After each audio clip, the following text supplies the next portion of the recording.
gonna get for now. Figurine updated in the court record. Well, Mr. Wright, I think even you have come to realize... that there is one very important fact we have uncovered, and that is this. Spare is actually a jewelry box.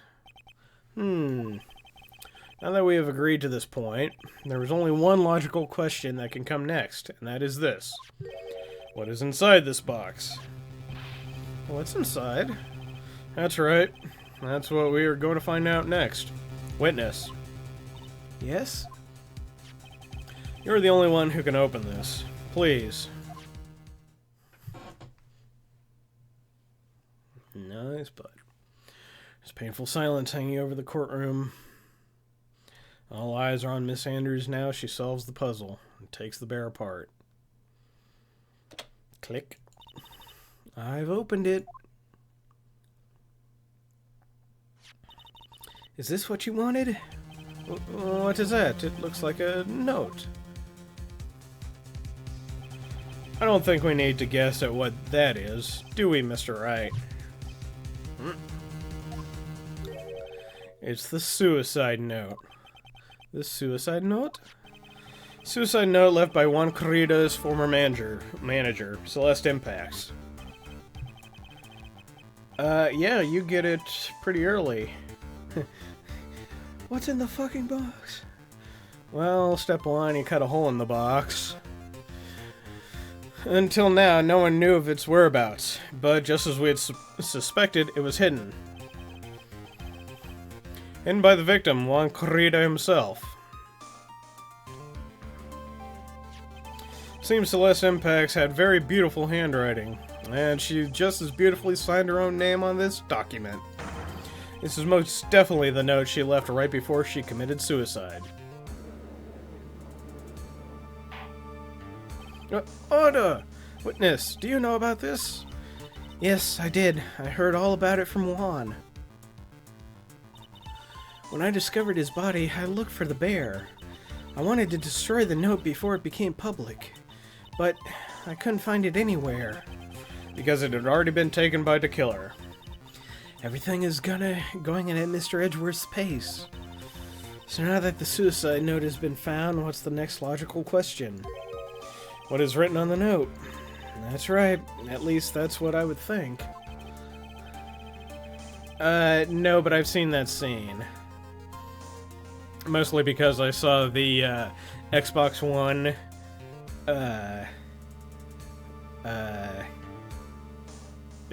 where they took that scene and they put yeah, I already knew Kaiser Soze. Shut up. But yeah, they took that scene and changed it to the Xbox One announcement comments. Very interesting. Now then, I believe it's only appropriate the contents of this note be made known. I can't stop you, can I? I went through so much just to get my hands on it. And I was gonna burn it, for her sake. I'm deeply sorry, but I can't allow you to persuade me to stop. Your Honor, if you could please read the contents of this note aloud. Very well. Judge's voice rang loud and clear through the dead silent courtroom. In her note, Celeste Impacts left to us a record of all that had happened to her. About being used, and then being thrown away by Ungard. About being engaged to Corrida, and Ungard's role in destroying that. And about how she decided, in her despair, to end it all.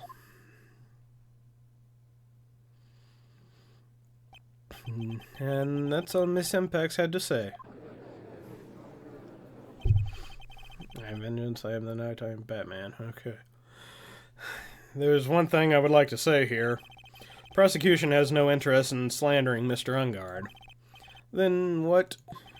Our intention, Your Honor, is to establish a motive for murder. Isn't that correct, witness? Yes. On the night of the murder, Juan was going to make the contents of the note public. After the post-ceremony show, he was going to hold a press conference. My word. Mad Ungard values above all else his refreshing like a spring breeze image. I'm getting really sick of that saying.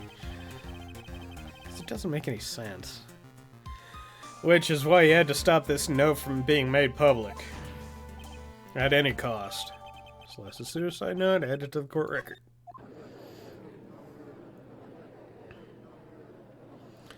It's Ungard's fault that woman killed herself, and this time he even went so far as to kill someone to stop him. How terrible, what a selfish person.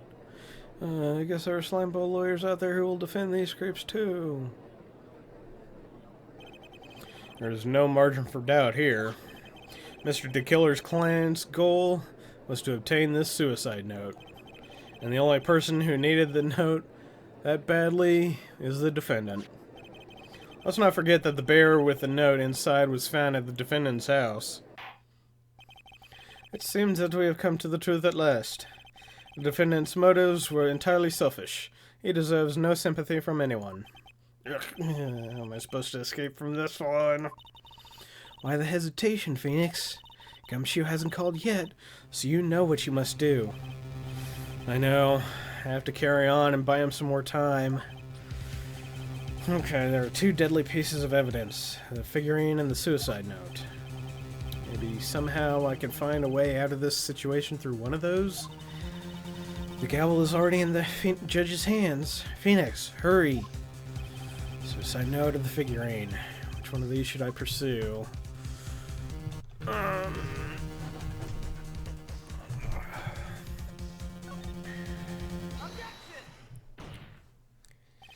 Please wait, Your Honor. Oh man, look at that lawyer. He's still going at it. It's like he doesn't care that he's trying to get a killer off the hook. The assassin took this with him from the scene of the crime after murdering Mr. Corrida. At the request of his client, of course. So, what's your point, Mr. Corrida, or Mr. Wright? I don't think it's possible that Mr. DeKiller's client was Mad Ungard. In fact, I think there's a contradiction here. You can't tell just by looking at it that this bear is really a jewelry box. Chances that Mad Ungard thought the note was inside this bear are 0 to none. Oh, I didn't think of it that way. Exactly, but I did think of it that way, and I thought it was rather strange. After all, there's no reason why Mr. Ungard would ever want a jewelry box like this.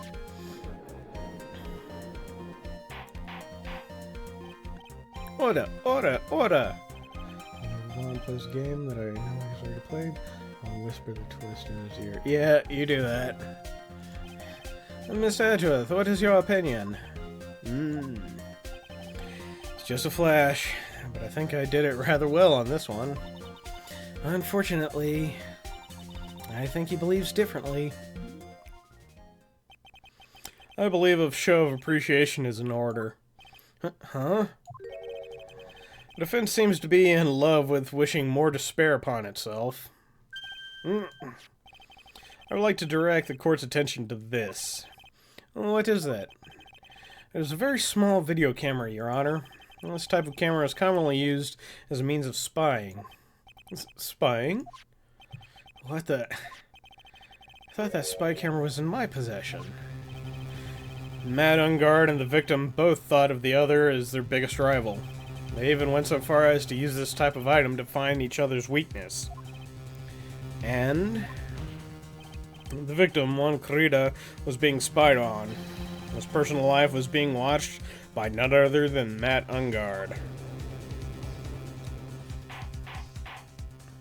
Order! Order! Mr. Wright. Yes, Your Honor? You... don't tell me you knew about your client's spying activities. Well, sort of. Sort of is not an acceptable answer, Mr. Wright. I see you are confused, Mr. Wright. You're probably thinking, but I have the camera that was in the stuffed bear's eye. But this camera that I have is not the same one. Last night, I searched the victim's house on a hunch. Using this. Gumshoe's bug sweeper. By the way, Mr. Wright, the defendant's fingerprints were found on this camera. Matt Unguard's fingerprints were on there? Well, Phoenix, it looks like those cameras were hidden all over the place, huh? Oh, what am I supposed to say to that evidence? I think this is the end. It's fairly obvious that Mr. Unguard learned of this suicide note through this. He was watching the victim all along. He got me good this time. I don't have anything to counter that. Hey, now what's that lawyer thinking? Mommy, is that man the bad killer guy? Shush, stop, don't look at him. The way he's sweating is just so, ew, nasty. Phoenix. Yes, Chief? Have you figured out what you're going to do next yet? What I'm going to do next? Does running away like a framed child work? I know it seems like Mr. Edgeworth is very close to putting the lid on this case, but in his eagerness to prove his point, he forgot one very important thing. Well, what is it, Mia? There's a piece of evidence that he really should investigate. Something he should investigate? I would really hate to see the good prosecutor get scolded for not remembering to look into the item when he had a chance. Why are you speaking in riddles all of a sudden? Alright, I think this time we finally understand everything. Well, Mr. Wright, you don't have any further objections, do you? What is this piece of evidence that Mia is talking about? Can I figure out what it is that still needs to be looked at, or should I let it go? Sure, what the hell. I have an objection, Your Honor. That was about the weakest objection I've ever heard, Mr. Wright. Your Honor, the defense has no intentions of letting this go so easily. You're beginning to sound desperate. That's just your imagination, Your Honor. Mr. Edgeworth, this is not like you at all. In your eagerness to prove your point, you've forgotten one very important thing. Hey, isn't that what I just said? So, you're telling me that I forgot something? You're so close, Mr. Edgeworth. There's something you really should examine about that piece of evidence. Or about this piece of evidence.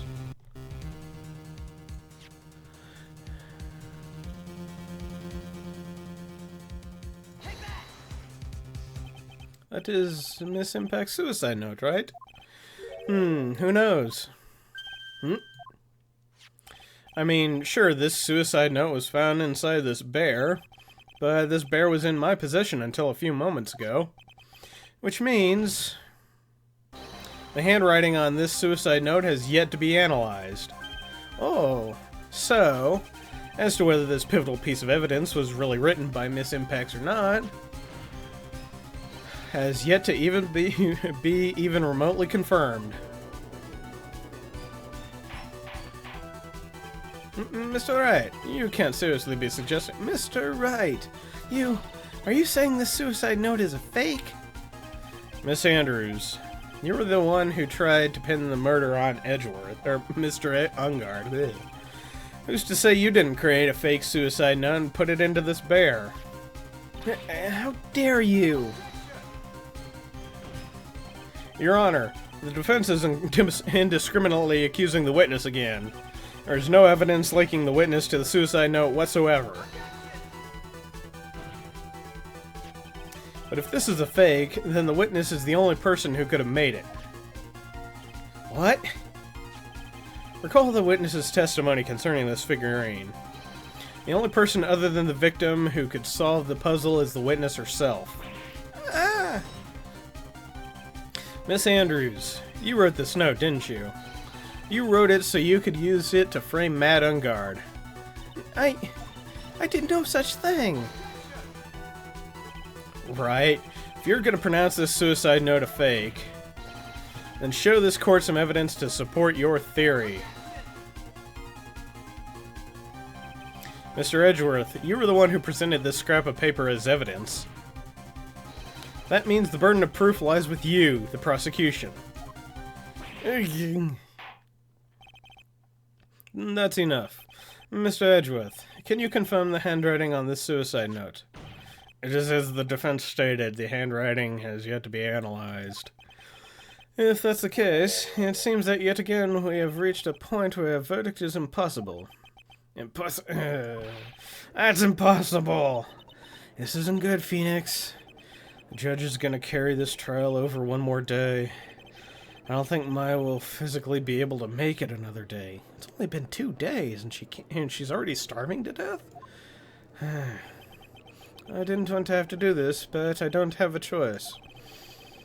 I request that both the prosecution and defense further investigate. Handwriting analysis, my boy, that's just a lawyer trying to buy more time. On guard is guilty. Look, any idiot can tell you that. I think we've reached the end of the line. Guilty, guilty, guilty, guilty, guilty, guilty. Oh, Jesus. Guilty, guilty, guilty.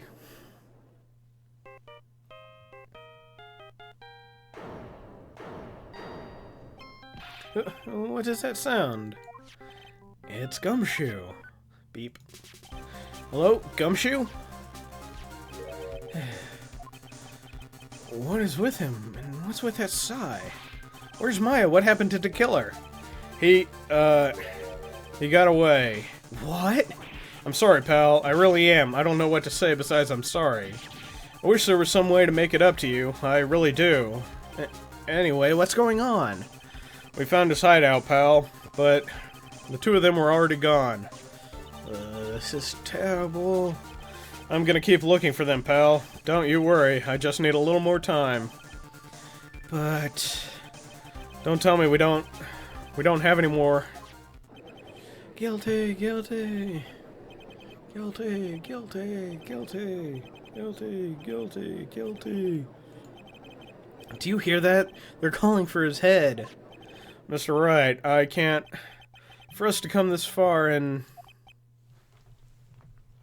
1 second.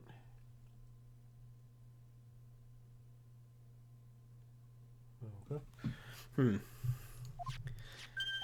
Oh! What is it? Let me talk to Mr. Edgeworth. I can't do that. Mr. Wright, would you please get hold of yourself? Yes, Your Honor. I'm about to end today's proceedings. You may take your phone calls after. Hold on, Your Honor. Edgeworth, catch!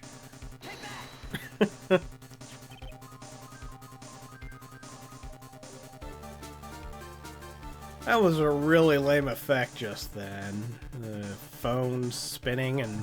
Because it was the icon image, it wasn't an actual phone. Mr. Edgeworth? Please, you've got to buy us some more time. Court is in session. I'm sorry, Your Honor. You were saying? Mr. Wright, this is a court of law. I'm sorry, Your Honor, but... I am reluctant to do this, however. It appears that I have no choice but to suspend proceedings until tomorrow. This time I really can't do anything. Court is now adjourned for the day.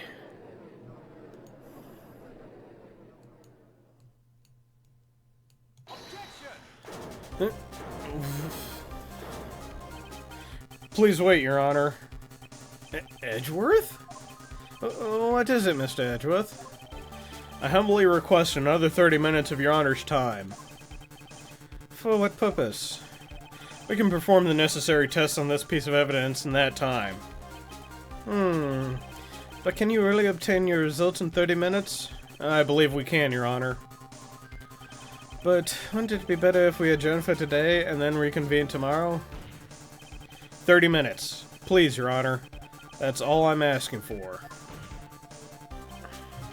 Please, Your Honor. Very well. At the prosecution's request, this court will now take a 30-minute recess. But be advised that I will not allow another recess today. Not sure if this is helping or hurting us. The court will now take its final recess of the day.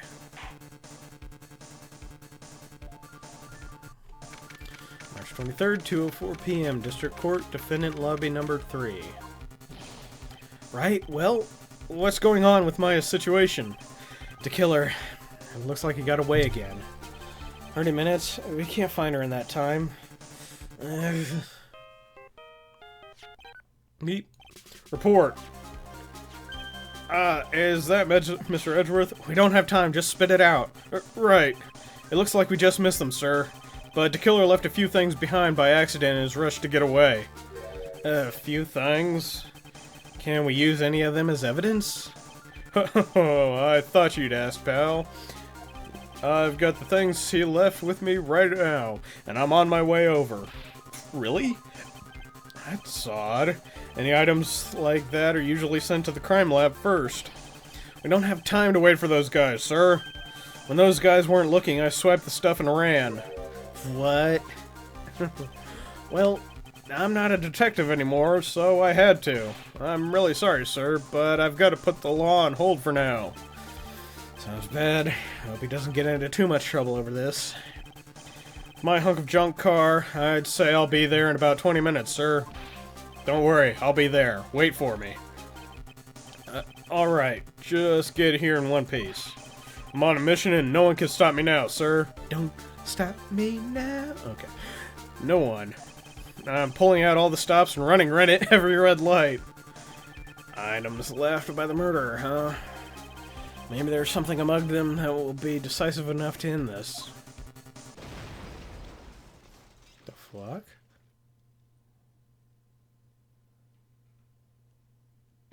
Hey, what's wrong? Detective Gumshoe, answer me. No one can stop. I'm...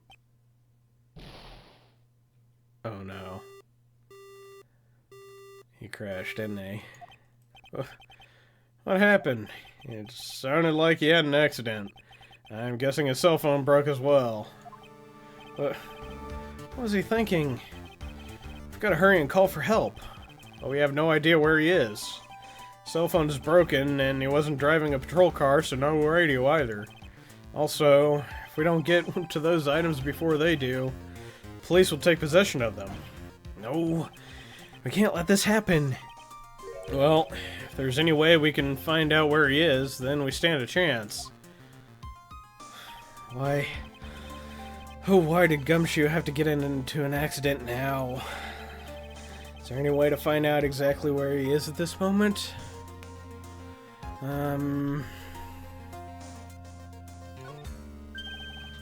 That's right, there is a way. What? How? I'm sure we can find out where Detective Gumshoe is through this. Uh-huh. Why are you bringing up Francisca at a time like this? Oh, I see. I'll try to get in contact with her. The chances are slim, but she's all we have. Francisca, will she even want to help us? Edgeworth, what is it? I don't have any right to judge anyone ever again. I know my client is guilty, but what I'm doing now, I'm pinning the guilt onto someone totally innocent, and using the evidence to do so. It might be my turn to say, defense attorney, Phoenix Wright chooses death. Right. Doesn't suit someone like you to cry useless tears. Whether you did your job well or not, that can only be seen after the verdict has been decided. The verdict. Is Prosecutor Edgeworth here? Yes, bailiff. There's a phone call for you, sir. They said it was an extremely emergent. Extremely emergent? Extremely urgent. Ugh. They've probably finished with the handwriting analysis. I have to go take this call. In the meantime, think hard about what it is you must do. To be continued. Okay. So we're nearly there. And it's 8:35.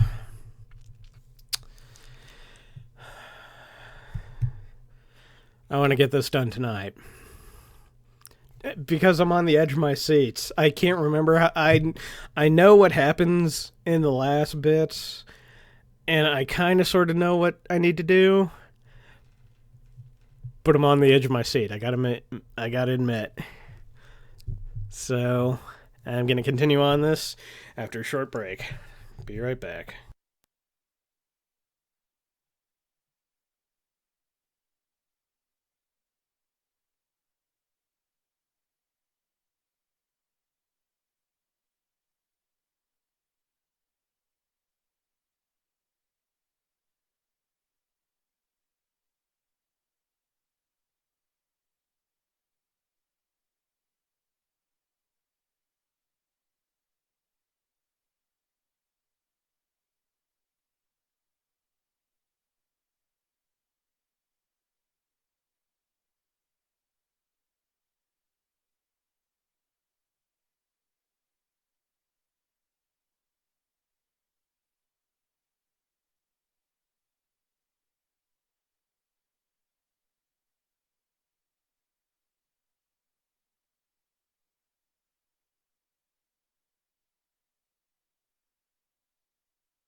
Stupid button.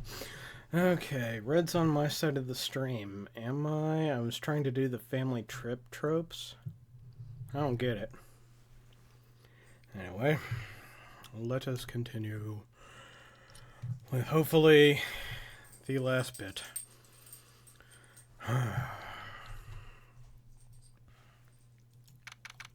March 23rd, 2:35 p.m. District Court, courtroom number 3.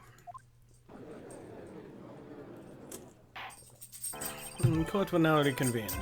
I assume both sides are ready? Yes, Your Honor. Yes, Your Honor. I can understand the defense acting like this. However, why do you also seem to be distraught, Mr. Edgeworth? That is... It's nothing, Your Honor. What's wrong with Edgeworth? Looks like something unexpected just happened to him. Now then, Mr. Edgeworth, if you could please tell the court the results of the handwriting analysis on Miss Impact's suicide note? Yes, Your Honor. Unfortunately, we have discovered that this suicide note is a forgery. What? What do you mean, Mr. Edgeworth? This note was not written by Miss Impacts herself. It was a fake.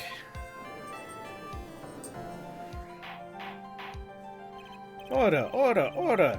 Mr. Edgeworth, would you care to explain what is going on?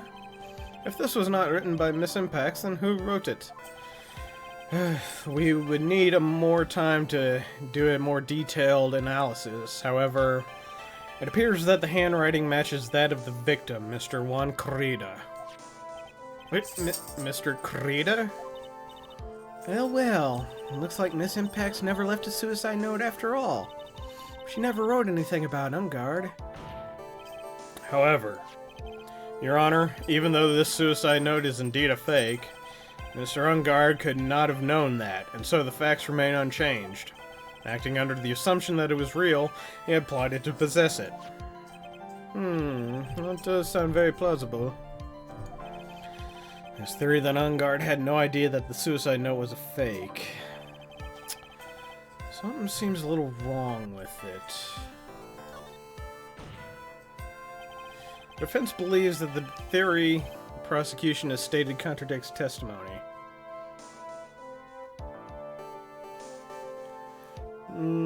That's okay. Take you guys. Dinner is here. Sorry, mate. Take you guys. Take you guys. Okay. Well, we are going to have one more stream this week on Tuesday. We won't be finishing this game. We're finishing that tonight, but it's the stream before a holiday, here at least, so I'm going to be doing something a little special. So, take care, Bob Zombie. Have good eats. See you later. The defense believes that the theory the prosecution has stated contradicts testimony. If everything the prosecution has proven up to this point is true, then it's impossible for Mr. Ungard to not have known it was a fake.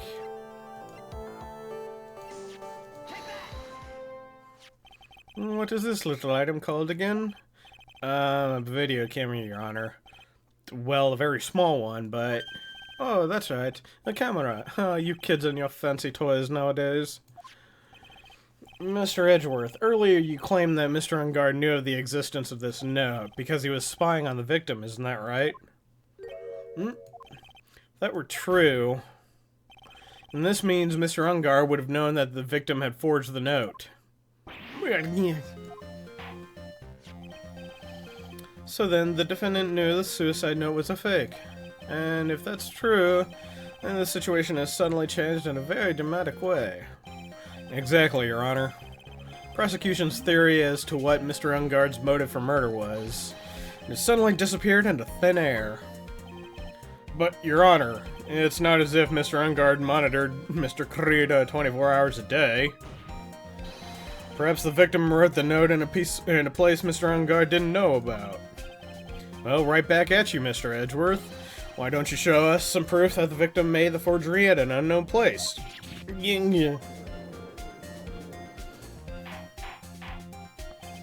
Order, order, order, Mr. Edgeworth. It looks like this time it is you who has dug your own grave. As I figured. Huh? As you figured? As I figured, it came down to this after all. Miss Edgeworth, you are not making any sense. When I heard the results of the handwriting analysis, I thought this might happen. The question is, what next? What next? If the prosecution can't prove Mr. Ungard's motive through the evidence, then we must prove it from another angle. Well, I agree with you there. Your Honor, prosecution would like to call a witness to the stand at this time. Oh? Well, that's fine.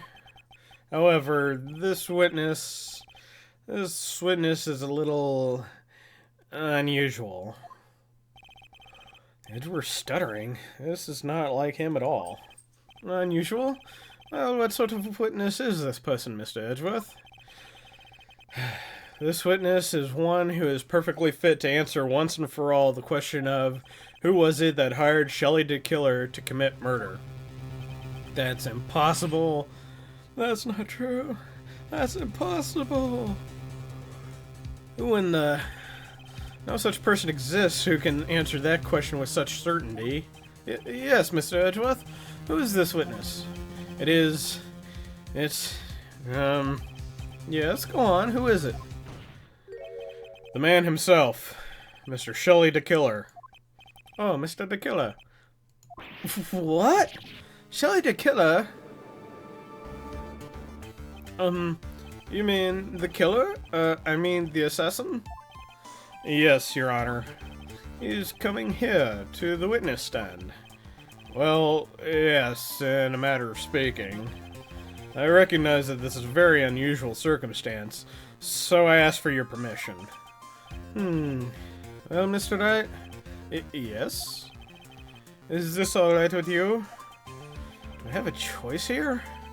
I can't really do much else to drag this trial out. The defense has no objections, Your Honor. I wonder if it is really alright to do this.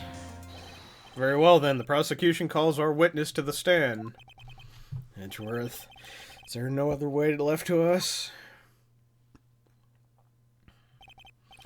Now then, witness. Your name and your, occupation, please. Very good, sir. My name is Shelley the Killer, and I am a professional assassin. I say, what is going on here? Your Honor, how can you remain so calm, and what is the meaning of this two-way radio? Actually, Your Honor, it was delivered to me just now, and it came with a condition. As long as we do not trace its source, Mr. the Killer will testify to this court. So, this must be what that urgent phone call he got was about. Oh no, this will not do. I cannot allow this in my court.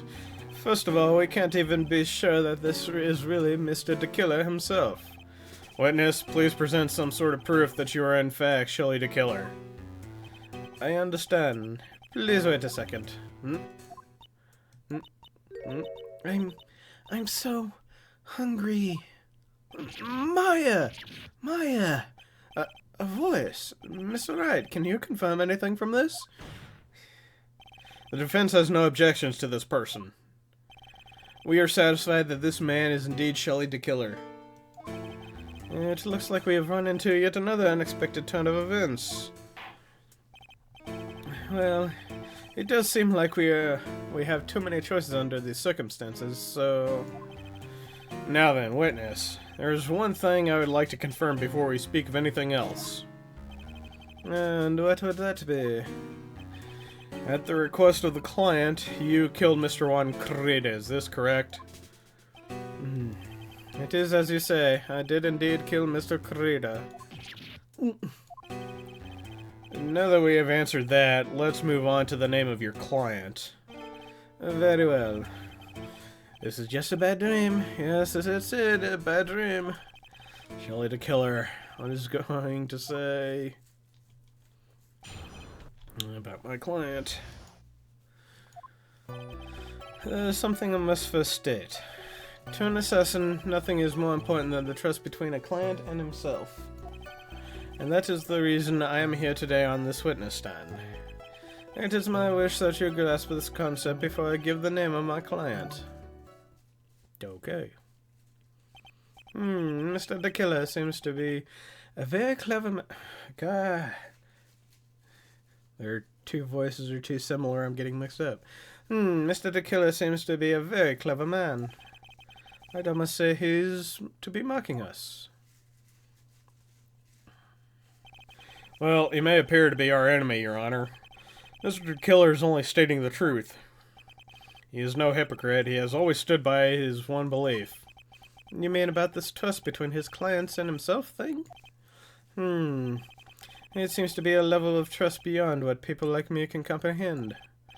Well, Mr. Wright, are you ready to cross-examine the witness? Yes, Your Honor. There's no way to know what's coming next, so stay cool and collected, Phoenix. About my client. Something misunderstood.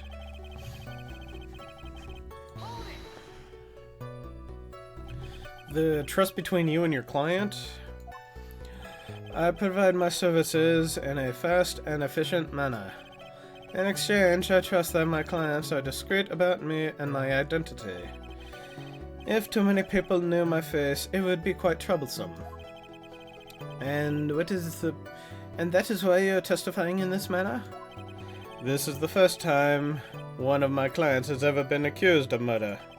I must preserve the Killer name so my clients can trust me. But couldn't someone stab you in the back and break your trust? It has never happened before, but if it ever did... yes? That person wouldn't be my client for very long. They would certainly... That's enough, please, no more. Very well, it was only hypothetical anyway. Oh, by the way, thank you for putting up Piece of Red Rock, if you didn't hear earlier. That seems a little strange to me. I mean, you're about to tell us the name of your client. I would think that this would be very bad for them. It doesn't matter to me. This client has already broken the rules and acted outside of the prescribed rule. Their rule? This person tried to implicate another of the crime in order to save themselves. And this is a trespass that cannot be forgiven. Who gave you the right to be so high and mighty? To the gentleman who spoke just now, excuse me, but would you care to die? No, I didn't say anything. No, Judge, you'd better wash yourself.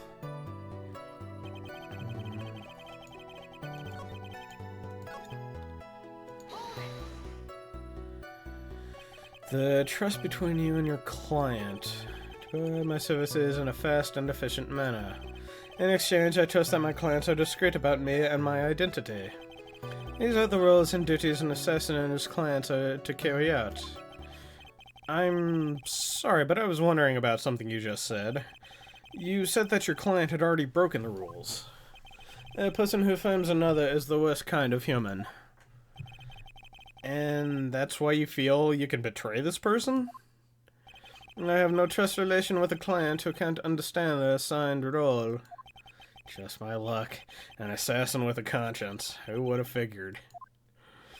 Now then, everyone, do you think you can understand my logic? This case just keeps getting better and better. If you can't, then I'm afraid we can't proceed. Everyone understands your point, I think, really. In that case, I believe I am prepared to disclose the information you seek. You've made it crystal clear that you value trust over all else. I believe we are ready. Excellent. Now, that's the reason I'm here today on the witness stand. Well then, I do believe this time.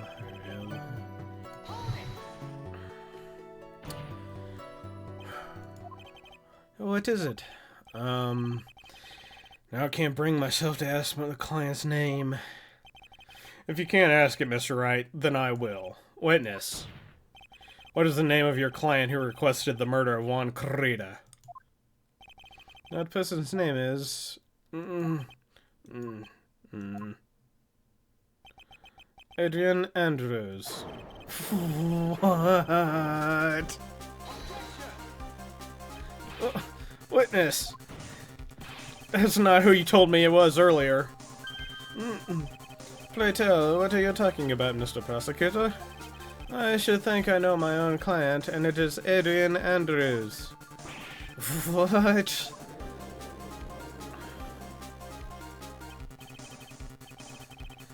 This can't be. On the phone earlier. What's going on here? My guess is that Mr. the Killer just stabbed Mr. Edgeworth in the back. Stabbed Edgeworth in the back? I'm sure in order to get an audience with this court, Mr. the Killer told him a different name. Matt Ungard, perhaps. I knew it. This is outrageous. I was deceived. This witness is telling a very serious lie. But were you the one who summoned this witness?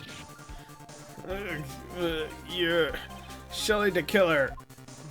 My testimony is the truth. The defendant at the moment is Matt Ungard, am I correct? Yeah, really. All I wish to do is help procure his acquittal. Wow. All of a sudden it feels like we can actually win this. Yeah. The prosecution has failed to provide a motive and instead provided this suicide note, which is a forgery created by the victim. Furthermore, there is a possibility that the defendant himself knew it was a fake. But most definitely of all, we have heard from the assassin himself the name of his client. Mr. the Killer's client who requested the murder was not the defendant at all. No. With all this evidence, it is obvious to me that this means that Mr. Matt Ungard is innocent. I seem to have caused you all a bit of confusion. Please continue your discussion and call me when you have reached a verdict. Beep. Bailiff, bring in Miss Adrian Andrews immediately. What now? With the way this is going, Ungard is going to be found innocent. This may be our last chance to save Maya. Yeah, but Edgeworth is right. The killer is lying. And Ungard, my client, I know he's guilty. Can I live with myself if I win this? Who would believe the prosecution's own witness would absolve the defendant? Your Honor, the prosecution requests permission to further question the witness. Shelley the Killer is certainly lying under oath. It wasn't me. It wasn't me. Listen, everyone, please. That testimony just now. It was all one big lie. Miss Andrews, the suicide note may have been a fake, but that man, Matt, he's the reason Celeste died. And Juan's death, it was all because he got pulled into Matt's twisted world. That testimony just now, you have to believe me. It was a horrible, horrible lie. But Mr. the Killer himself has testified. He has named you as his client. No, that's not true. Also, there's quite a bit of evidence that points to you. The knife and button donning the Nickel Samurai's costume. But that's... You even have a motive. We know that Miss Celeste's impact was a large part of your life. You wanted to follow her, and you wanted revenge against the two who hurt her. I would say you have plenty of reasons to want them both dead. No. Mr. Wright. You know the truth. Tell them. Tell them the real story. Who the real killer is. Tell them. Please, help me. Oh, great. Yes, I know the truth. Is that right? Yes, Your Honor. I believe we have reached the end of this trial. Therefore, I ask the defense for any final words or opinions. I have to decide. Do I take the not guilty verdict and save Maya? Or do I throw this chance away and wait for Gumshoe's new evidence? What am I supposed to do?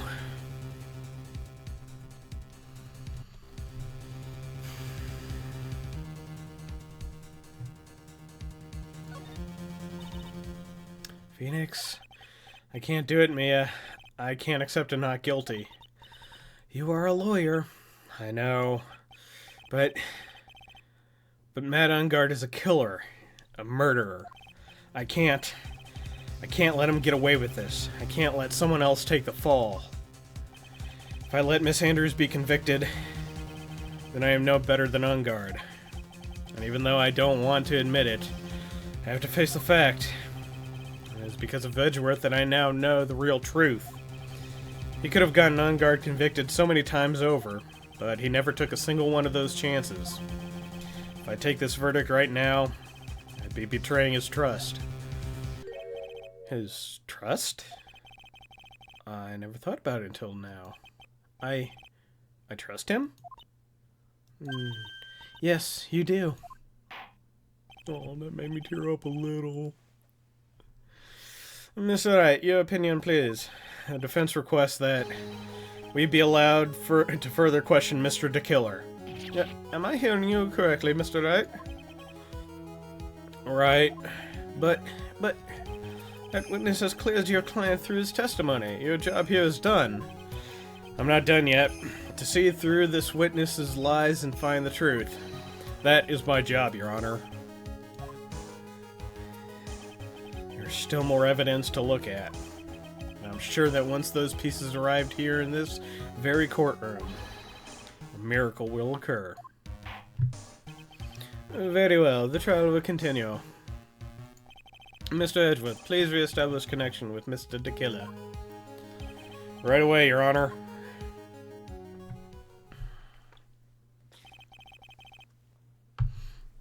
Has a verdict been reached? Before that, we would like to talk with you a little more. About? All you needed from me was the name of my client. What else could you need me for? Well, actually, we would like to hear everything you know about this case.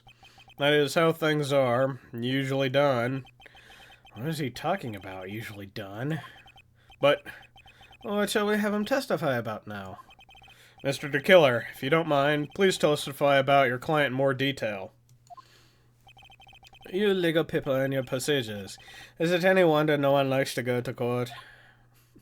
About my client, part 2. As I have already stated quite a few times, Adrian Andrews is my client. However, one thing I simply cannot overlook is tampering with the scene of the crime. My client did it to frame another for the crime, while pretending to be the first person to discover the body and enter the scene. Adrian Andrews already knew from the beginning that one Corrida was dead. But even more appalling is the creation and planting of the knife and button. That act is what I was referring to when I said my client had broken the rules. This is the most unexpected turn of events for the, 5th time now? However, this time, everything has finally been revealed.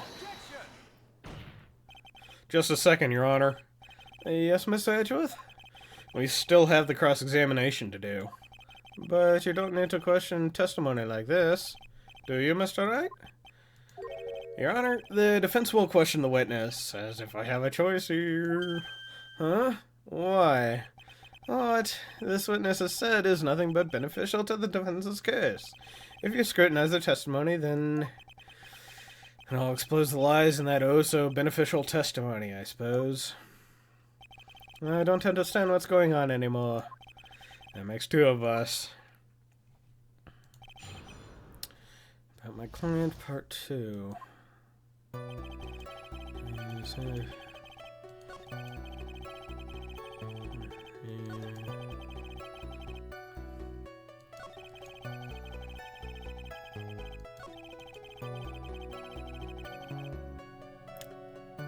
No, she didn't, because she testified. Where's the there it is. Thank you so much for taking the time to testify, Mr. DeKiller. Oh, what is the meaning of that attitude?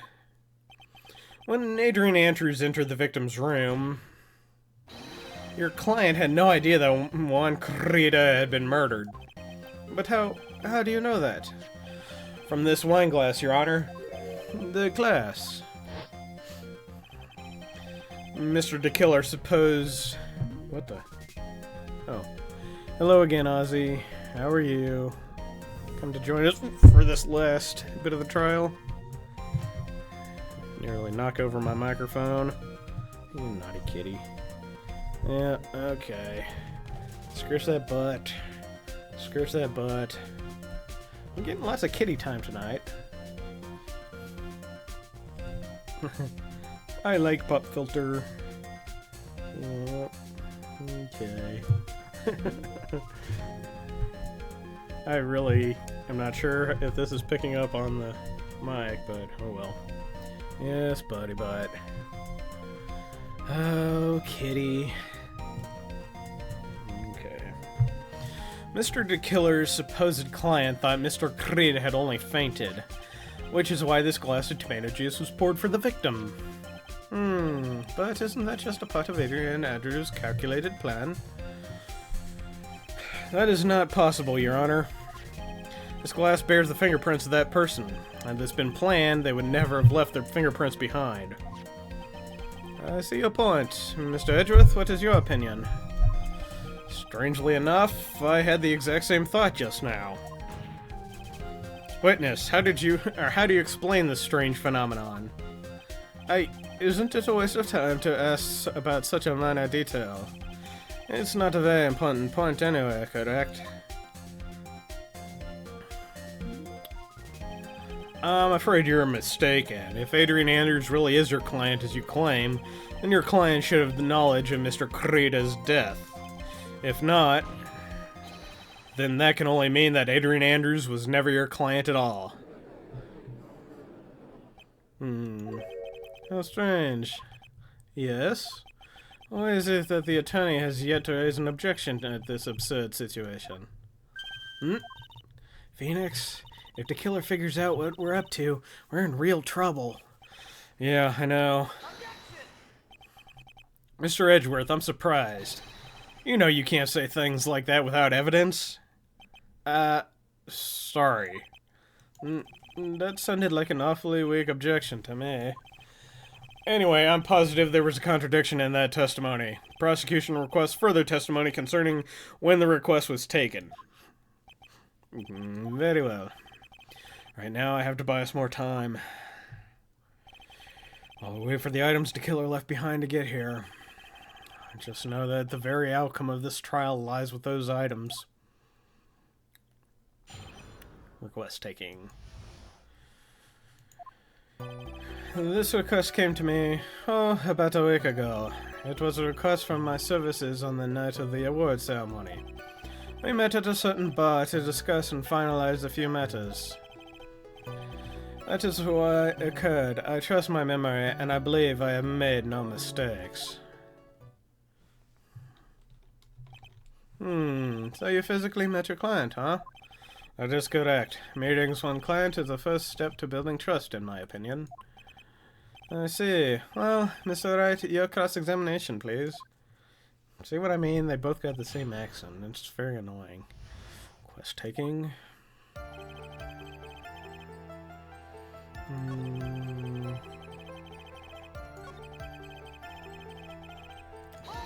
Okay, what matters? So, you physically met Adrian Andrews, right? Well, of course I did. Oh, what was that? What was that brief pause? Witness, I would like for you to give us more details. I always meet my clients as a matter of principle. I have never taken a request by telephone or mail. And why is that? That's because I value the trust between a client and myself above all else. And the only way to establish that is to speak to the client while looking them in the eye. Well, Mr. Wright, your testimony just now of any importance. It was very important. Of course, it was very important, Your Honor. If Mr. DeKiller had met his client before the murder, then it's unlikely he is mistaken. So you're saying that his client really was Adrian Andrews? I guess so. You see, it is just as I said. I'm so lost. Who the heck am I supposed to be helping here? Calm down, Phoenix. Think carefully and relax. Now then, would the witness please continue? I trust my memory.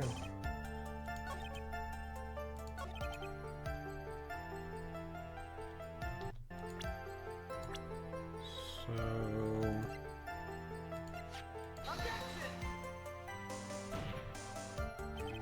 Nope.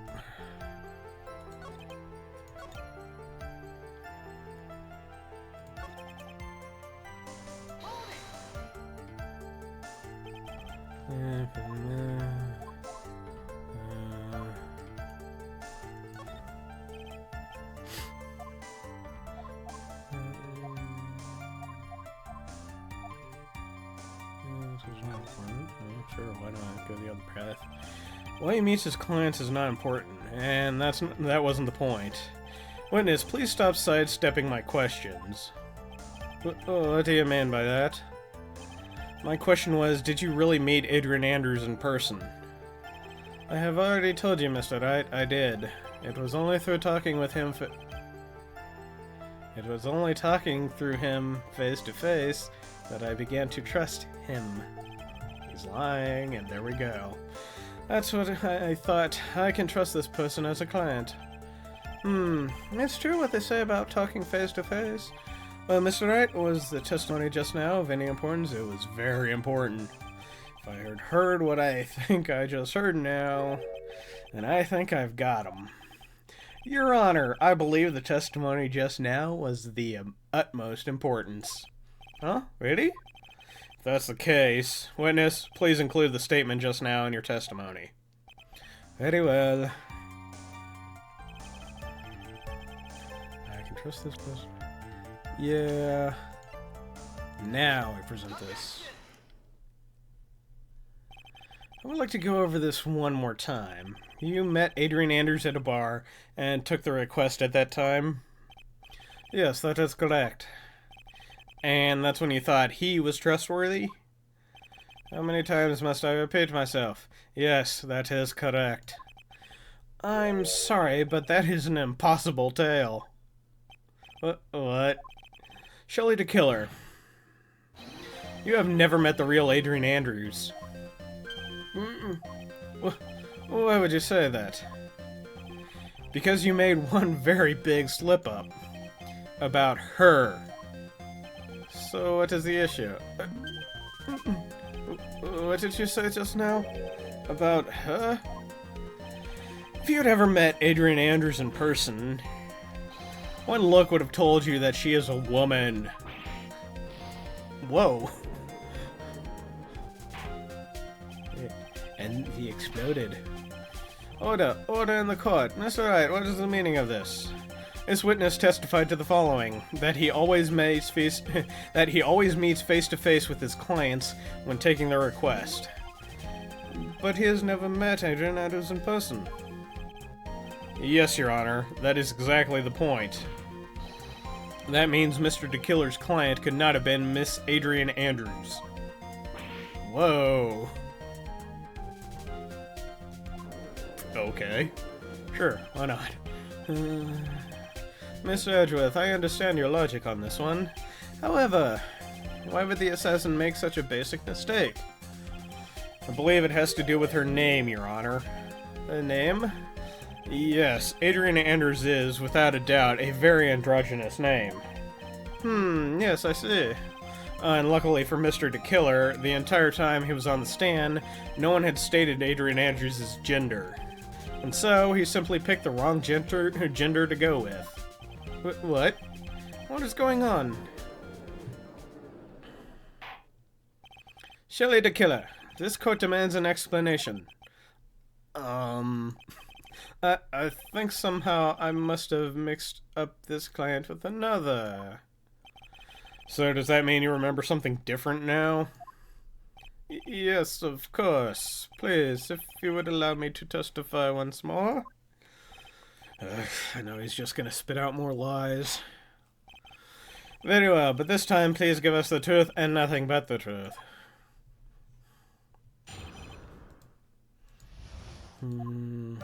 Yes, now I remember. I took that request by mail. There have been times when I took a job without having met my client. The request was for the murder of one Corrida and 2 or 3 other small things. When I saw the name at the end of the letter, I thought my client to be a man. So you took this job through a letter. He didn't mention anything about a letter in his earlier testimony, which means he is definitely lying.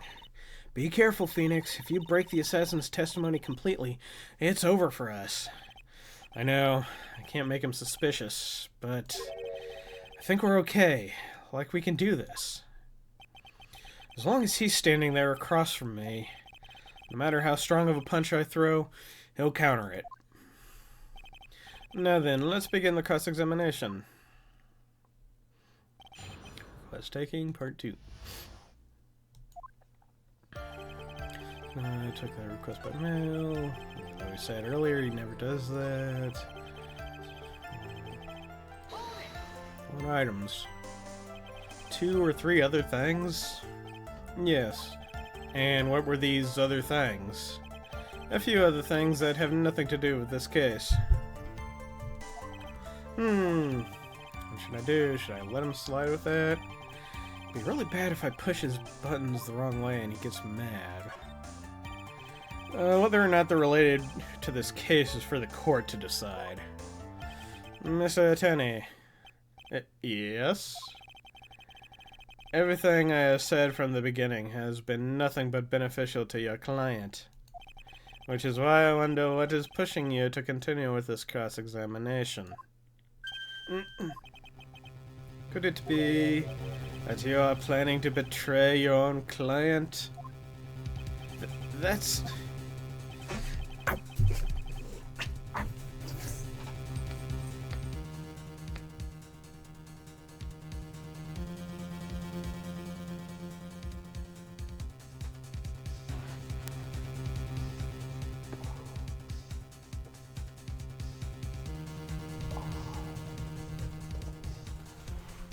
Hey, Ozzy. You okay? Yeah, stretch your kitty. Sorry about that. I accidentally kicked my CPU. And that hurt. Still hurts, but whatever. Okay.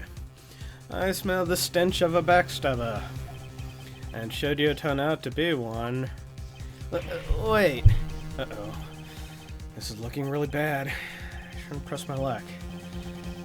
Alright, I have to think. Is this worth pursuing?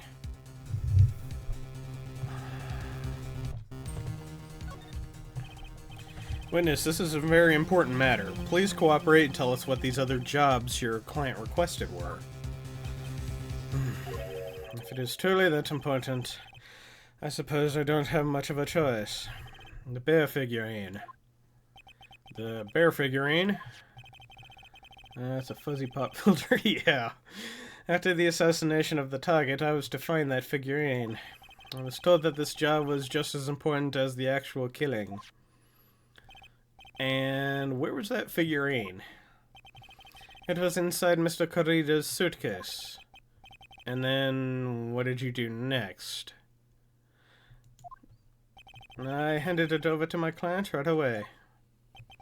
You gave it to your client. Interesting. This information certainly sounds important to me. Witness, please include that with... please include what you just stated in your testimony. As you wish.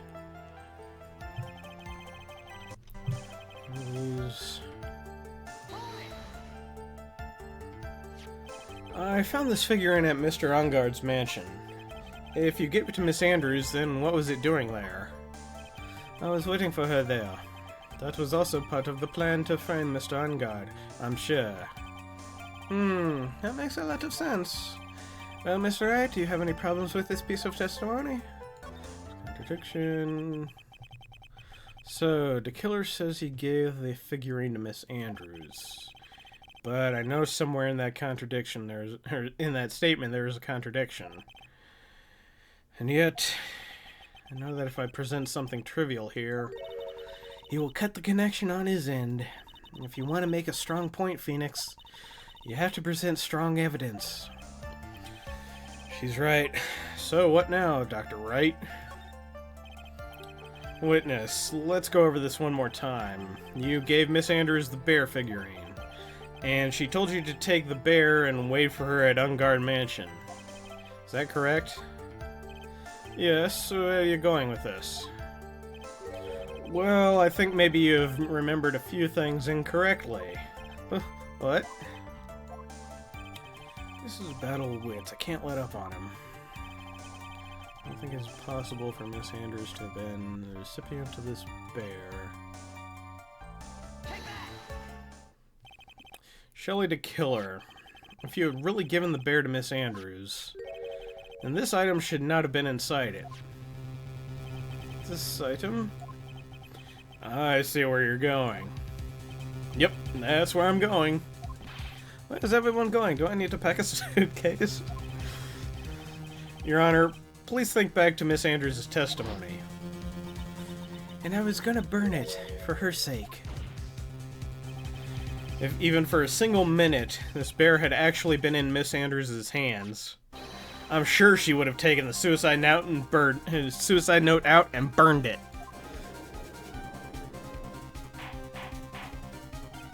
Order. So that's where you two are going. So by the very fact that this suicide note was still inside the bear, tells us that your client didn't know how to disassemble that puzzle. Which means... It means, Your Honor, that it is impossible for Adrian Andrews to be the client. No!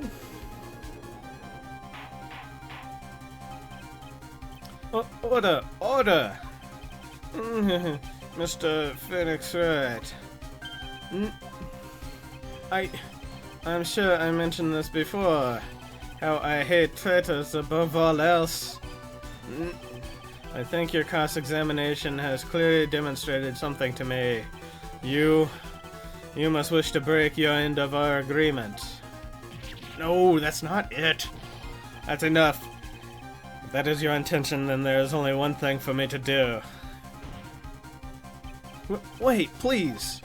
Gentlemen, ladies, please excuse me. I have a matter that I must attend to. No, please. Not that. Please wait. Mr. Attorney, bring this trial to a speedy end, and I may stay my hand. Otherwise...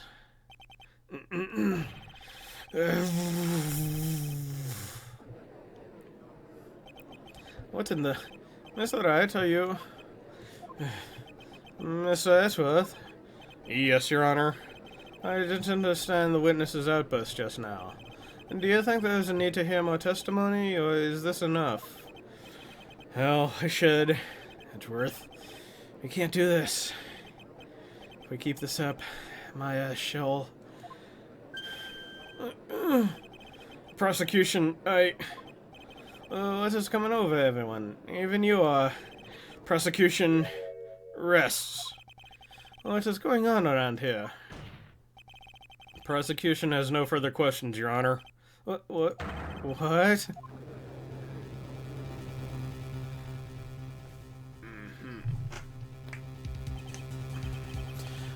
I never thought I'd see the day. This is a most unusual situation. If the prosecution rests with no further questions, then the prosecution has failed to uphold its stance. Well, if that is the case, then even though I'm reluctant, I must believe that Mr. DeKiller's testimony is accurate. That would mean that Shelley DeKiller's client is Adrian Andrews. It's alright. Yes, Your Honor. If I end the trial here, right now, then your client, Matt Ungard, would be declared innocent. And in his place, Adrian Andrews would be charged with murder.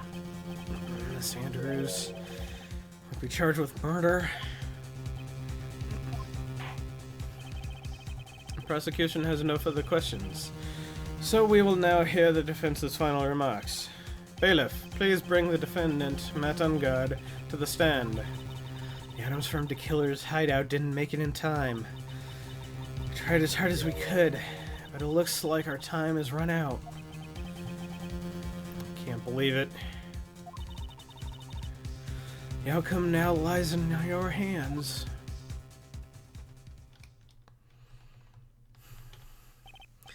Dude, did the old guy finally decide? To be honest, I can't think of you as a truly innocent or good person. You have done enough evil to drive a woman to suicide.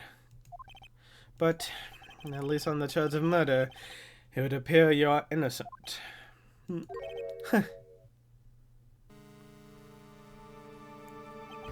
So, I guess even the old fuddy-duddy figured me out. Mr. Ungard? You were atrocious as a lawyer, weren't you? Giving your client away like this. And that refreshing like a spring breeze crap, it's just as atrocious, don't you agree? Anyway, get on with it and pronounce me innocent already. Right, Mr. Lawyer? Should I side with justice, or should I save Maya's life? You better get Ungard a guilty sentence, okay? But if I did that, Maya will die. If I say he's innocent, Miss Andrews will be charged as the murderer. Do I say he's guilty or not guilty? Either choice I make, someone's life is gonna end. All hinges on what I choose. Now then, Mr. Wright, let's hear the defendant's final statement on this matter. If the person who hired the assassin was Adrian Andrews, then your client, Mr. Ungard, is innocent. There's no need to ask, old man. After all, my lawyer's gonna say what I want, aren't you? Right. I can't do this. But I have to decide something. I can't count on the evidence to help me anymore. I have to listen to my heart. My client, Matt Ungard, is...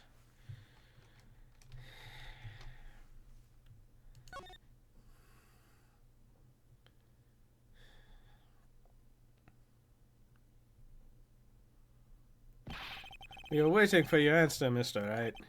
Matt Ungard, your client deserves an answer. Maya, I'm sorry. Matt Ungard is... Okay. Franziska von Karma!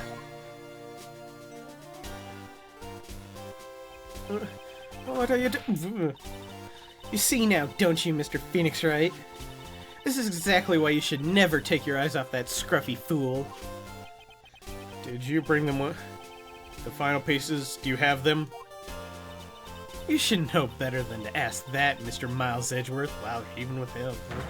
Von Karma is perfect in every way. The evidence is here in perfect condition. Don't worry about Scruffy. He's fine and his injuries are minor. All of the items are inside this. A filthy old coat as this is? That's gumshoes. I can spot his tattered rags anywhere. I apologize for its ugliness, but there was nothing else to wrap the items in. I fought long and hard this whole trial, all for what is inside that raggedy coat. For that inside that coat lies a crucial piece of evidence. Your Honor, inside that filthy coat are the defense's final piece of evidence. Your final evidence?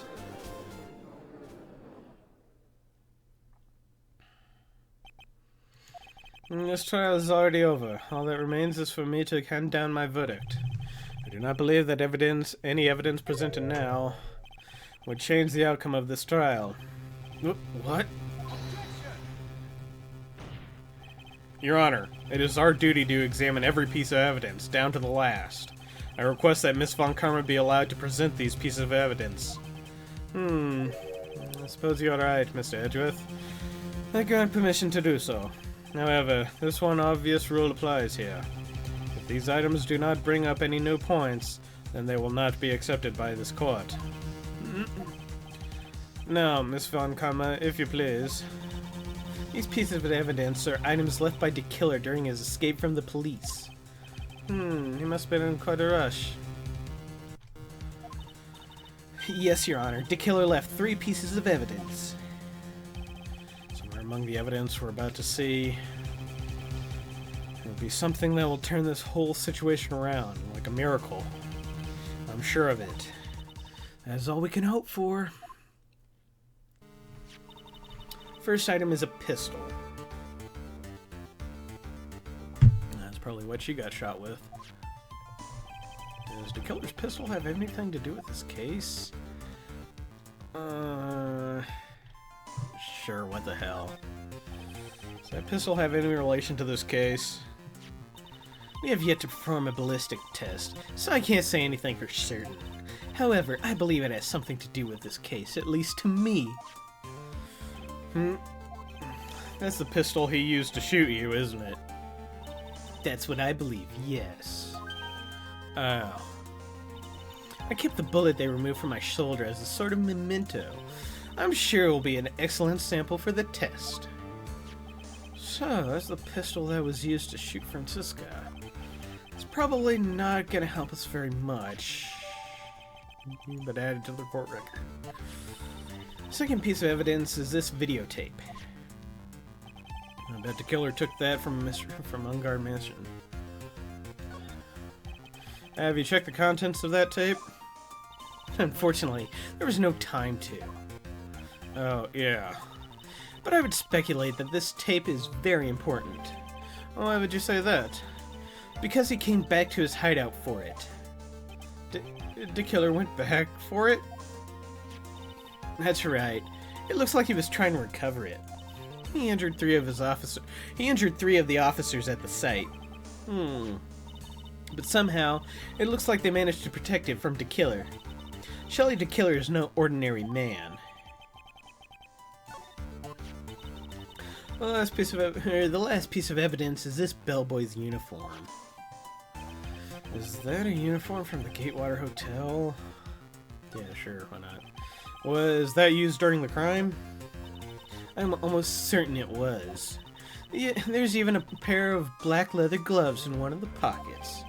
There's no doubt about it, the killer was wearing this on the night of the murder. Here's one thing I found interesting about this uniform. And what is that? There's a button missing on this uniform. Button? It's a very unique button. I'm sure if we were to recover it, it would provide us with a very interesting clue. Or just an interesting clue, whatever. Bellboy's uniform added to the court record. That is all I have to present, Your Honor. It's just as I thought. And what is that, Your Honor? I'm sure we were under normal circumstances, these items from Shelley the Killer's hideout would be very important clues. However, our question is not who did the killing. It is who is the client. Yes, that is correct. And these three items do not tell us anything about that. Thank you for your hard work, Miss Von Kammer. You may step down now. Wait, Your Honor. Please allow me to examine this new evidence. Overruled. This court already has all the evidence it needs to hand down a verdict. Wonderful. Absolutely splendid. This judge is such a brilliant man, isn't he? Is this the end? Phoenix? I knew it. There's no such thing as a miracle in this world, is there? I think you're wrong. I think they do exist. But you have to make that miracle happen. You've come this far, you can't give up now. But, no matter how you think about it, it's, try, for my sake. Just think about it for a second. There are two ways out of this situation for us. Two? The first, make Ungard wish from the bottom of his soul for a guilty verdict. Huh? The killer will always place his client's wishes first. If Ungard himself wishes to be convicted, then he will let his hostage go. That may be true, but that's asking me to do the impossible. The second way, force the killer to come end his contract with Ungard. If the killer were to no longer think of Ungard as his client, then he would let Maya go. Mia! That's even more impossible! He's a man who values his duty towards his clients above all else. I know both of these seem like impossible feats at first, but if you can make either one happen, it would truly be a miracle. The bigger problem is, the judge has already said he doesn't need any more evidence. The pieces he was just shown, he's not accepting them. Phoenix, think things through from the other side. Isn't that what has always worked for us? The other side? Wait, does she mean... You mean to turn things around? Almost like it was a turnabout courtroom. A Gyakten Saibon, if you will. Phoenix, the judge says he doesn't need the evidence. If that's the case, then who does need it? The person who needs the evidence. The defense, prosecution, and the judge. We have all seen these pieces of evidence, and that is how we have come to know the truth. But there are people who have not seen them all, and those people do not know the truth. That truth, it may be what will bring about this miracle in the end. No objections this time, correct? Now then, I will pronounce my verdict. Why don't we all respectfully sit back and listen, kiddies?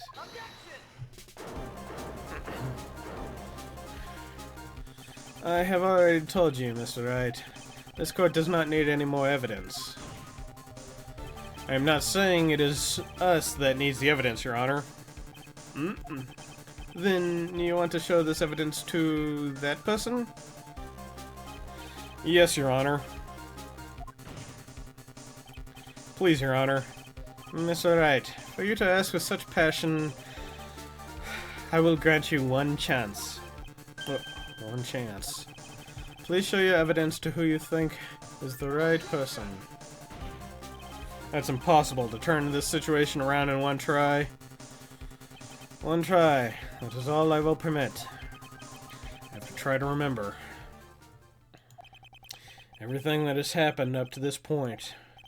Think, Phoenix, think. There must be a way to save Maya while taking Enguard down at the same time. Now then, Mr. Wright, let's not waste any more time. Who would you like to show evidence to? Why don't we let... Wait a minute, were there 2 entries? Yes, there were 2 entries for John Doe and Shelley the Killer. Interesting. I see. And now, tell this court what one piece of evidence you would like to show this person. What about the videotape? Well, what do you think, Mr. Edgeworth? I think there is some merit in showing this evidence to that witness. Bailiff, please bring in the transceiver familia. Alright, looks like they've got a hold of him.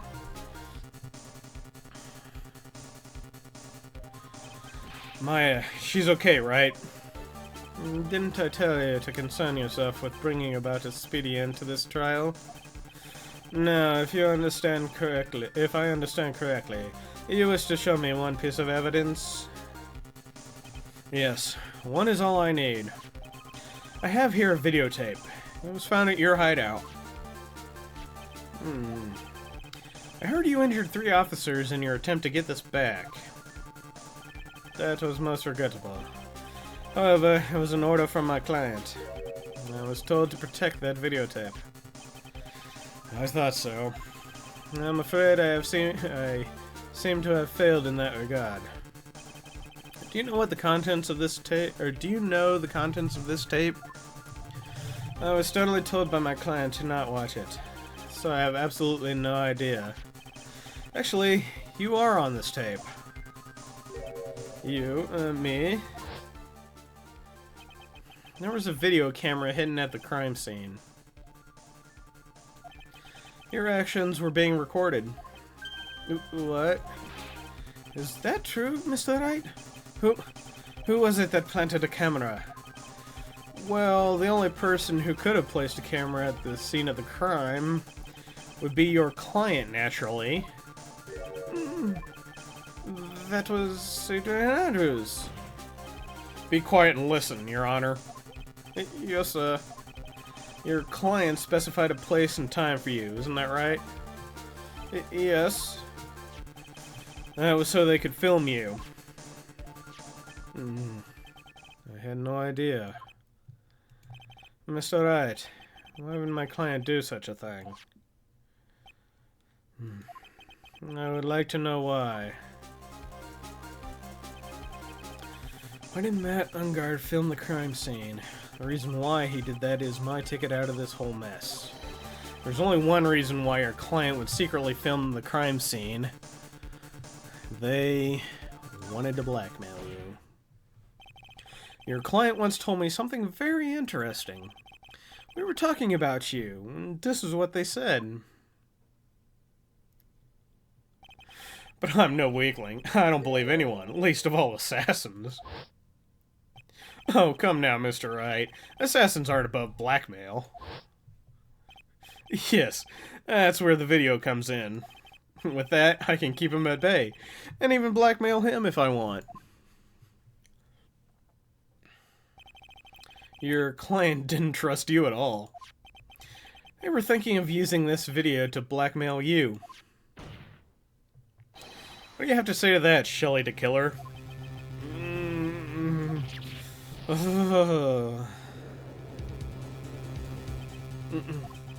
It looks like I was being deceived from the very beginning. Yes, by a natural. That's the kind of person they are. Your client is a person who only thinks and plots of how to use the people around him to protect themselves from any and all dangers that may arise. That is the true nature of your client. I have one question for the witness. Yes? You told us one thing numerous times during your testimony. You said that you detest traitors most of all. Yes, that's right. But what if that traitor was your own client? What would you do then? That's obvious. I would break our contract in that case. And then, that client would become my next target. For the honor of the Killer name, even if it takes an eternity, I would follow that person to the ends of the earth to exact my punishment.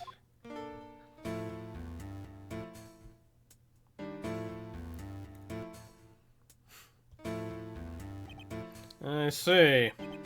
That's all I wanted to know. So, the traitor becomes the killer's next target. I get it. This is how we'll turn this case around. Mr. Wright. Yes? My contract with my client is over as of now. I seem to have a new job on my hands. I will now return to you your precious item. What the... I'm down an item? Beep.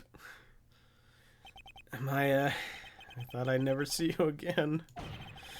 Oh, thank goodness.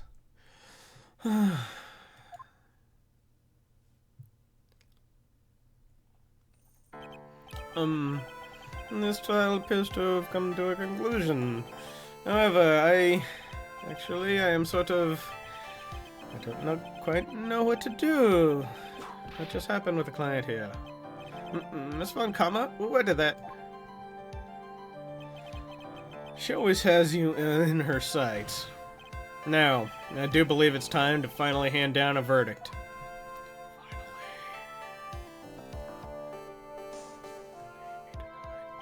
Jesus, this is a 4-hour stream? Oh boy. Mr. Ungard, it looks like you got what you wanted. You will finally receive the acquittal you wanted so badly. You should be happy. But before that, I would like to make one final statement. Sometime in the near future, one very betrayed assassin may appear before you. Needless to say, that man is very good at what he does. I'm sure you would understand what I mean, if you watch this video. Help me. Now then, Your Honor, the verdict, if you please. Is this alright with you, Mr. Wright? We have finally reached the end of a very long battle. Fuck, yes we have. Whether he's convicted or acquitted, there's no escape for him now. Go on, Phoenix. Plead whichever way your heart tells you. Alright, Chief.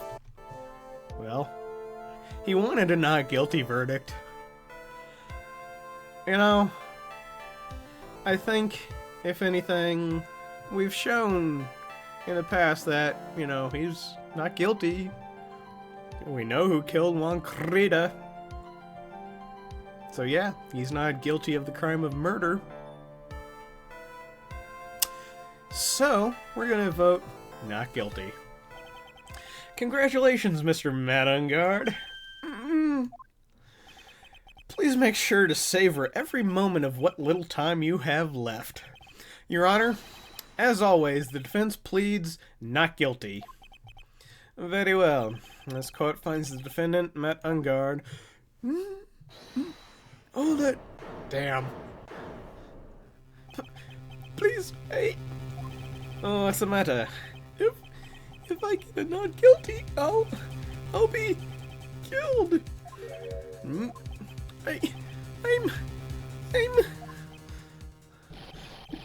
Whoa, fuck. Guilty. Jesus Christ.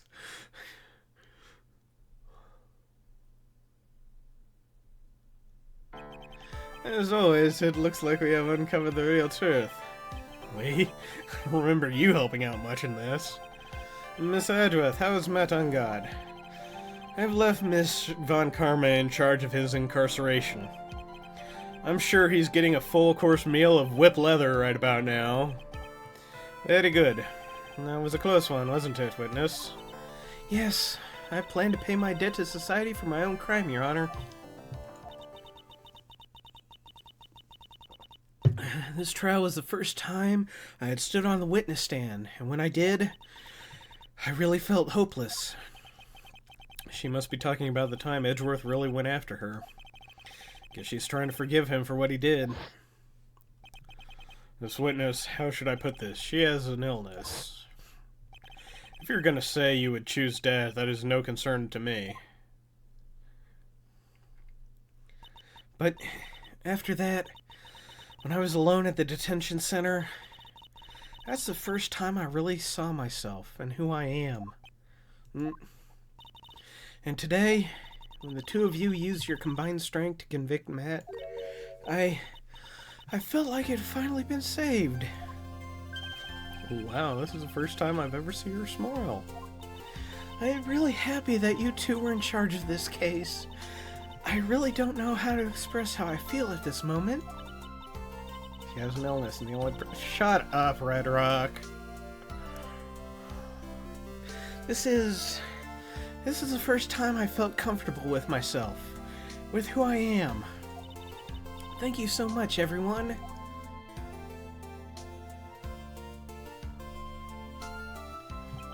It looks like we have resolved everything at last.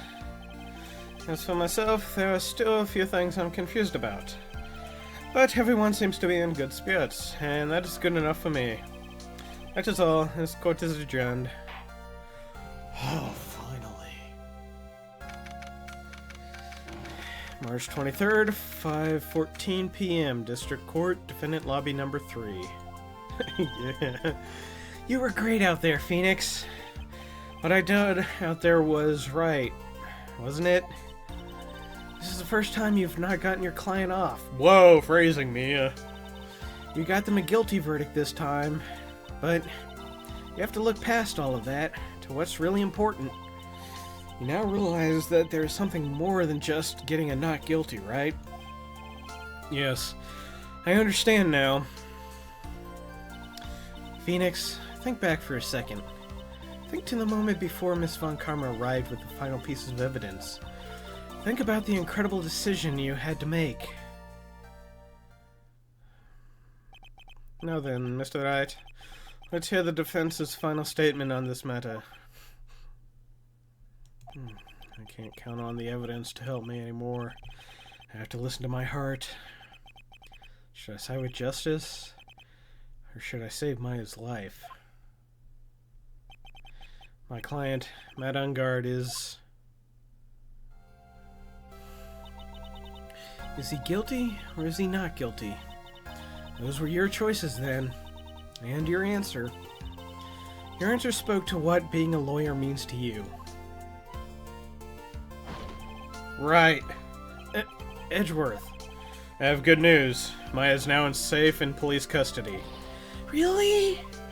Pearl, you're telling us the truth, right, Mr. Edgeworth? Yes, she is quite safe. She is on her way here as we speak in a patrol car. Mystic Maya! Mystic Maya's safe! You did it! You really did it, Mr. Nick! Ow, she punches deceptively hard for a kid. I believed in you. I kept saying to myself, Mr. Nick will save her. Mr. Nick will save her. Thanks. Oh, what's wrong? Miss Von Karma. About earlier, thanks. Ow! Are you still smiling, Mr. Phoenix Wright? You lost. Your perfect win record has now been crushed. And yet, you are still happy? I don't think you'll ever understand, Miss Von Karma. How dare you? Don't worry. She may in time. After all, I was like that myself until a year ago. Edgeworth. For my own personal victories and for guilty verdicts, I used every dirty trick in the book, so my win record remained spotless. But a man appeared and stood fast against that selfish me. I fought him in my usual manner, tasted my first defeat. I felt like I had lost everything because of that. And then it was my turn to sit on the defendant's chair. And I was saved by that person I called my enemy. I couldn't forgive myself for all that had happened, so I left the prosecutor's office. And I left that note. Prosecutor Miles Edgeworth chooses death. As you well should have. The prosecutor has shamed himself with defeat, should crawl into a hole and die. But that was not what happened. After I left the prosecutor's office, I finally came to realize something. And it was in that moment of clarity that everything began to change. What foolish nonsense. We prosecutors use anything we can to attack the defendant. But every time we did so, no matter how desperate the situation, instead of giving up like most people, that man would hold strong with his undying faith. And then, before I knew it, I began to trust in that man as well. What? You trusted your enemy? Doesn't matter how many underhanded tricks a person uses, the truth will always find a way to make itself known. The only thing we can do is to fight with the knowledge we hold and everything we have. Erasing the paradoxes one by one. It's never easy. We claw and scratch for every inch. But we will always eventually reach that one single truth. This I promise you. The truth? Yes. That's the reason why prosecutors and defense lawyers exist. But I'm sure you knew that already. Didn't you, Wright? That's why you couldn't forgive me. This man who went into hiding. Isn't that right? This man who only had his sights set on victory. He ran away into the night. Ah, is Mr. Edgeworth right, Mr. Nick? You really let me down. When you disappeared, I felt betrayed. The reason I decided to become a lawyer to begin with was because I believed in the things you said to me all those years ago. And you betrayed your own words. That's why, 1 year ago, I made up my mind. I decided that the Miles Edgeworth I knew had died. At least, that's what I told myself. You pathetic fool. Miss Von Karma? I don't want to hear the wretched whimpering of a disgraced loser. Von Karma is someone who is destined to be perfect. Miles Edgeworth, you are no longer worthy. You are no longer worthy of being a Von Karma. and neither am I. It's over. It's all over. Francisca threw something on the ground just now. This is an electromagnetic receiver. Isn't that the thing she used to track Detective Gumshoe? I'll return those to the precinct later. Something else. Ah, isn't that Miss Von Karma's whip? I'll never set foot in another courtroom again. I'm sure that's what she's saying by this action. You should keep this, right? Okay. Nick!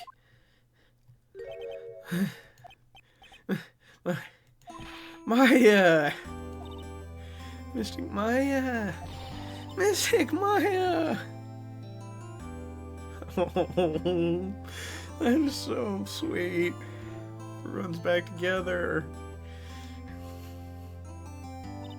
Oh, Nick, I knew you would come through. You got on guard convicted like I knew you would.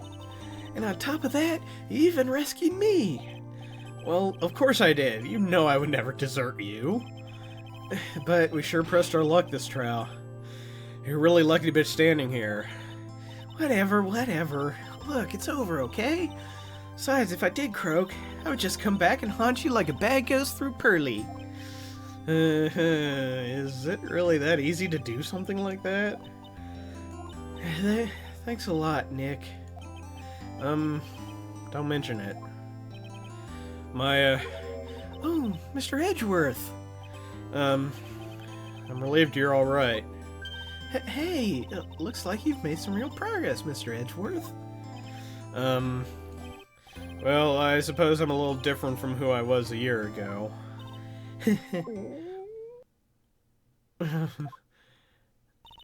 Alright. I think it's time we got out of this depressing place. Huh? Where are we going? Food, Nick. Food! Grub, chow, I'm starved. I'm so hungry even you look like a nice juicy burger on a bun to me, Nick. You think I look like a burger? I'm prime rib at least. Come with us, Mr. Edgeworth, please. If you insist. Alright, So how about we hit up our usual burger joint? don't be silly, Nick. Huh?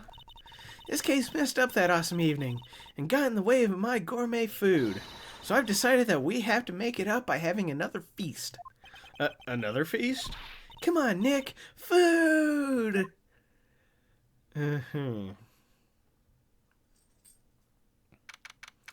March 23rd, 7:38 p.m. Gatewater Hotel lobby. Hey, pal. Sorry to keep you waiting. Wow, he's got a head wound. Gumshoe, are you alright? Yeah, but I'm really embarrassed. I didn't think I would hit a telephone pole of all things. Telephone pole. And it wasn't a red light that got him. Where did I begin, Sadie boy? I felt like my dear old heart was gonna give out on me. I ain't joking.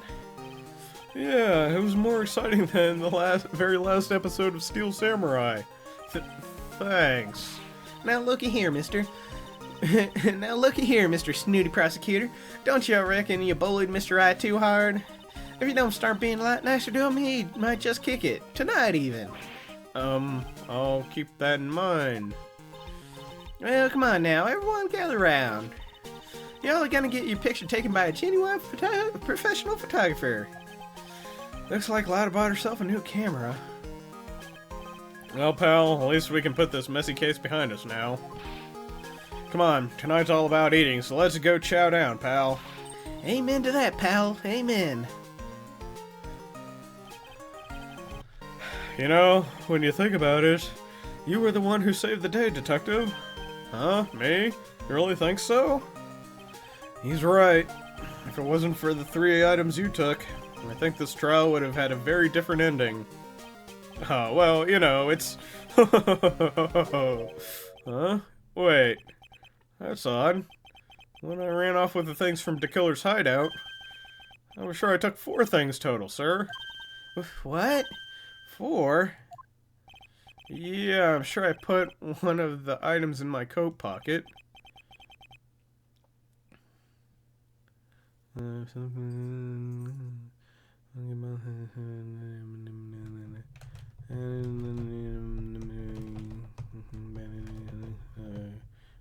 whatever. There's a fourth item? Oh god. Come on, Ozzy. No, let's move back. Come on. Further. There you go. Good kitty. Oh, come on, y'all. It's over. Well, hoo boy, I tell you, you really are something else. Between getting accused of murder and getting kidnapped, never a dull moment with you, huh? You think? Why does she look so happy about that? But being shut away for 2 whole days, weren't you scared? Yeah, it was real scary. I felt so hopeless. So to keep my mind off of things, I drew a picture. Sounds like you had it rough, gal. So where's this picture of yours? Yeah, I want to see it. I want to see Mystic Maya's picture. You know, I don't know where it went. Oh, that's too bad. Well, alright. It wasn't anything important anyway.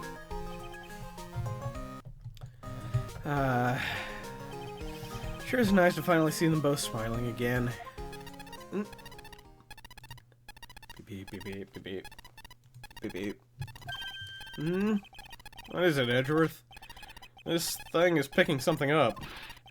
That's Miss Von Karma's Von Karma's Von receiver. Thanks to her, I had the most awful experience of my life, sir. I can't believe she stuck a tracking device on me. That's odd. Even though you're standing right here, tracking device seems to be in a different location. Oh, it's probably busted or something, sir. Well, it doesn't seem to matter. I'm afraid it's about time for me to excuse myself. Still have some work to do. Huh?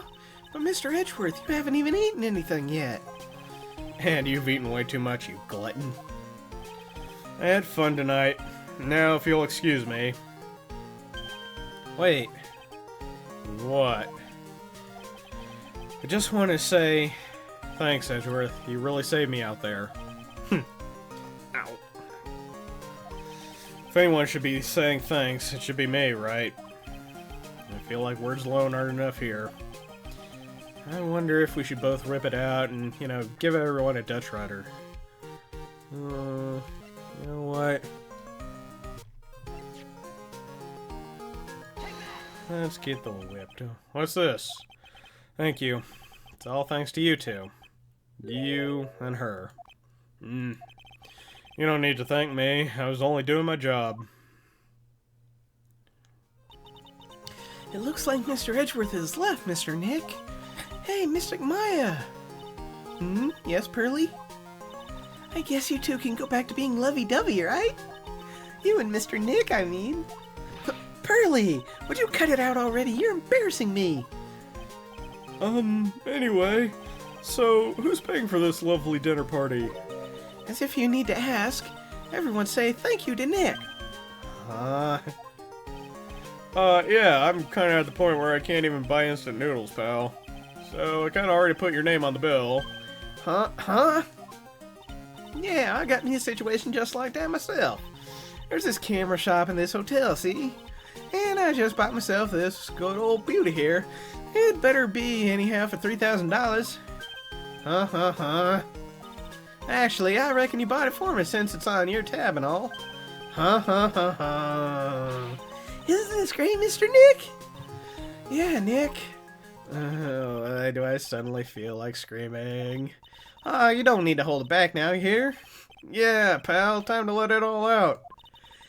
This is gonna be the first time I hear the real you. Go on, it's been a while since I heard you say it. I've been busy being a hostage and all. Alright then, if you say so. Oh, fuck. I actually literally have to say it. Oh, shit. Crap.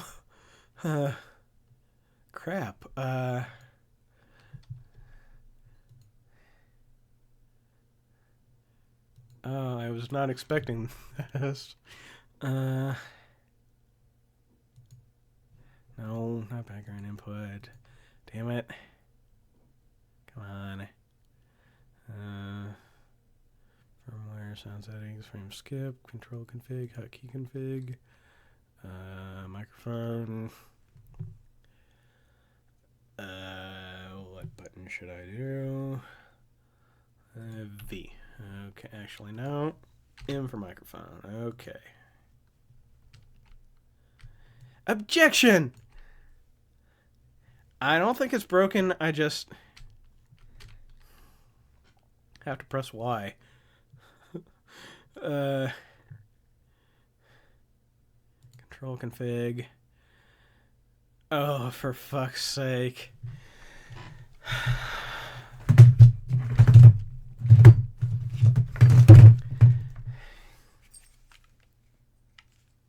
Let's see if the batteries have even died on this. Oh, crap. Oh, shit. I hope that didn't... Oh, thank God. Okay. Objection! Oh, God damn it.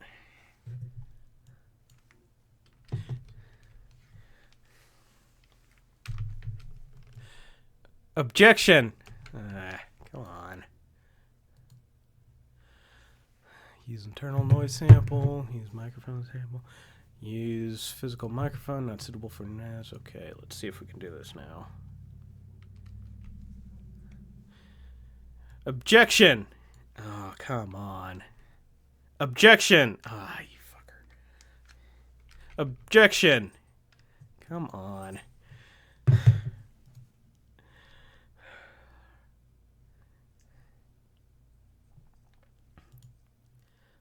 Key, microphone, M. Come on. I'm gonna do this. I have to. Okay. Control config.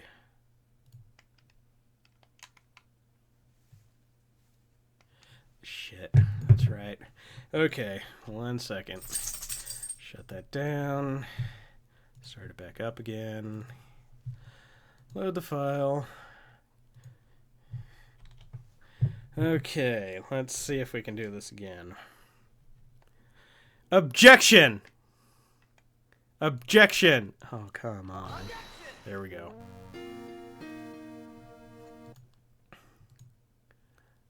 Use internal noise sample. Yeah, okay, whatever. And there you have it. Phoenix Wright number 2. Finally done with this.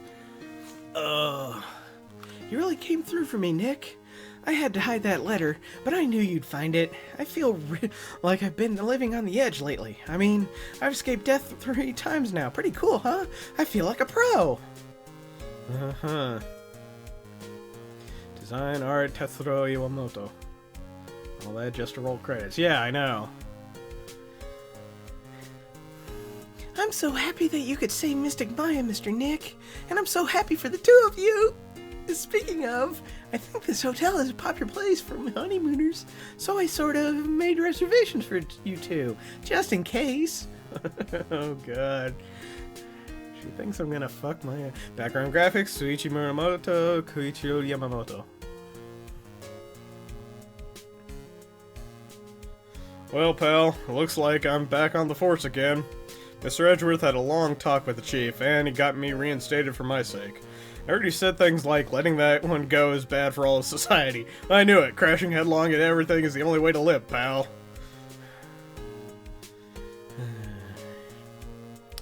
Character graphics, Seiko Takeda, Shigeo Endo. Oh, yeah. I'm Maggie Bride. I'm retiring this uniform as of today, sir. I don't even remember his face. I'm going to be emeritus from now on. And bring smiles and joy to people who come by the restaurant, sir. I hope you'll stop by sometime, Mr. Wright. She's going to be in the next game. As a waitress. Graphics assistant, Masashi Saito Koji Nakano. Yes. Are you here to visit a patient? I'm Dr. Holly. Recently, yes, Princess. That's good. I haven't seen her around. Yes. But I remember if I even let so much an eye, it would go crack. It didn't matter if I got ripped though. Yes, Princess. God, I never have to do that voice again, I hope. Main programming, Tadaki Yamamoto. And here's... It's time to begin our quest of world circus domination. And to let the world know we are service, I plan to make a fabulous flight to Zimbabwe. Hey, Max, what do you think Zimbabwe's like? Do you think there are castles made of cake and bunnies who can talk? I think there are for any talking bunnies, even they won't laugh at Moe's jokes. Programming, Hideki Yatomui, Kazuki Sonoyama. I'm ready. I'm ready. There's no jokes. There's no way these jokes are going to fall on deaf ears. I'm going to be more contemporary with my humor. Moral curls represent. We've got our actor worked out for us for Hallelujah's course. Say something, will you? You're supposed to start this off. Get on with it. Music sound effects, Akemi Kimura.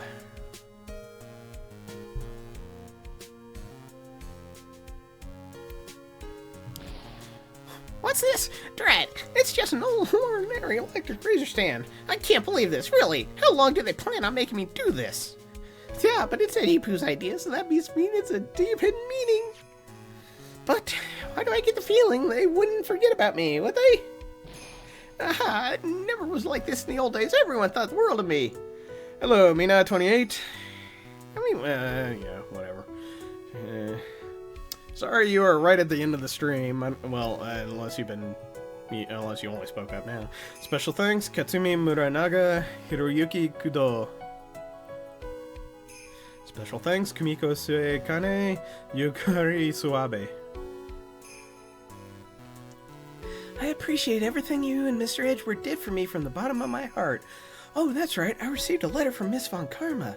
She said that after I get out, I should feel free to consult her about anything. I'm really thankful to have met everyone.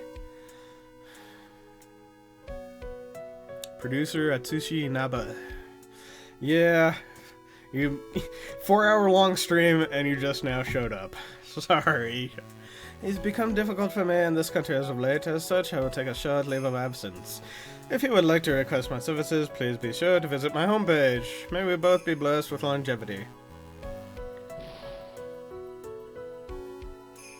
Okay. The transceiver just committed seppuku. Executive producer Shinji Mikami. Well, we're glad to have you here. In fact, we will be doing another stream. Oh, thank you for the follow. March 23rd, 9:42 p.m. International departures, gate 12. Hello, Jack. Where are you going, Francisca? How did you know I was here? With this. That's... I heard you were planning things on a certain person. Things like tracking devices in his code, for example. That's just like you. I only planted it there because he was always wearing it. It's fine.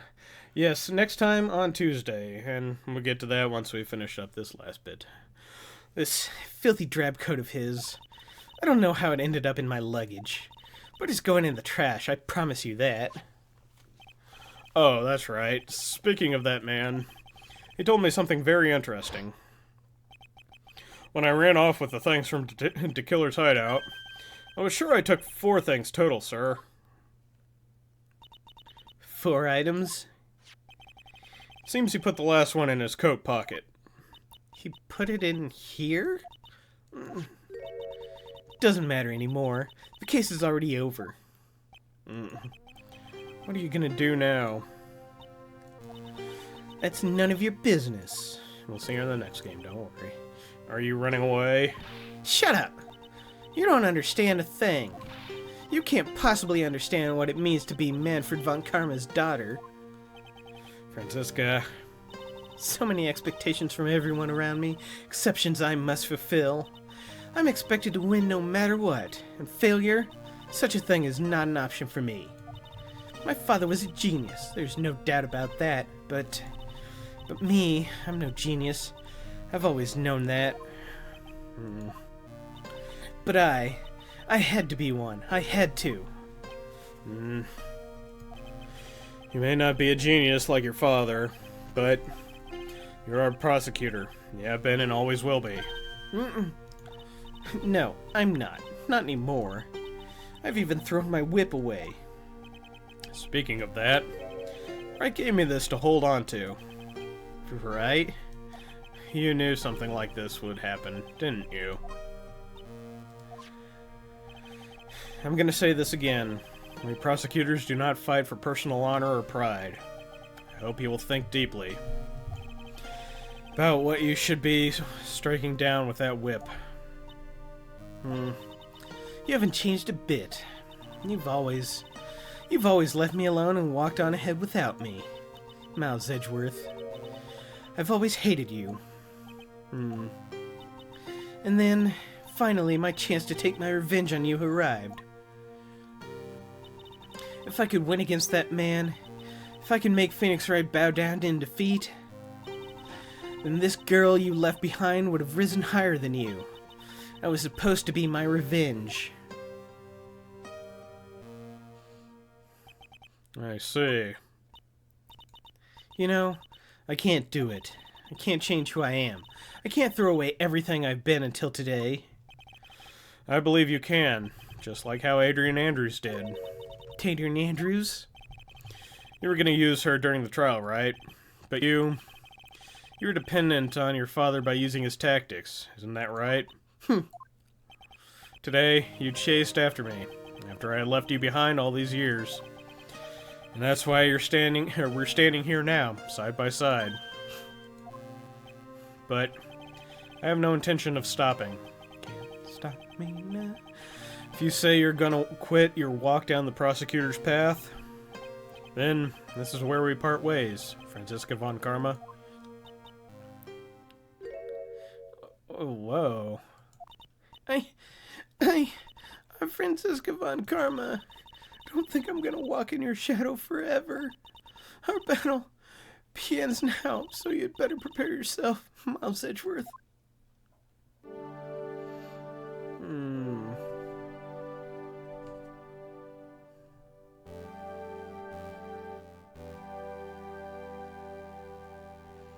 Phoenix Wright. One day, someday, I'm sure we'll meet again in battle. Until then, this last piece of evidence that never made it to you, I'll take good care of this fourth piece, so I can give it to you when at last we meet again. I don't think that ever gets picked up in the next one. Oh. Okay. Huh. That was the thing that it drew. That was sweet. Okay, well, that's why we'll never see it again. Oh, finally. It has been a long-ass game, man. We're on part 12. And we finally finished it. And this was a 4-hour stream, and I started early. Oh, dear Christ. Okay. So, Tuesday, we're not continuing with the third game in the Phoenix Wright series. But we are continuing with it. We will continue it a week from today. Sunday,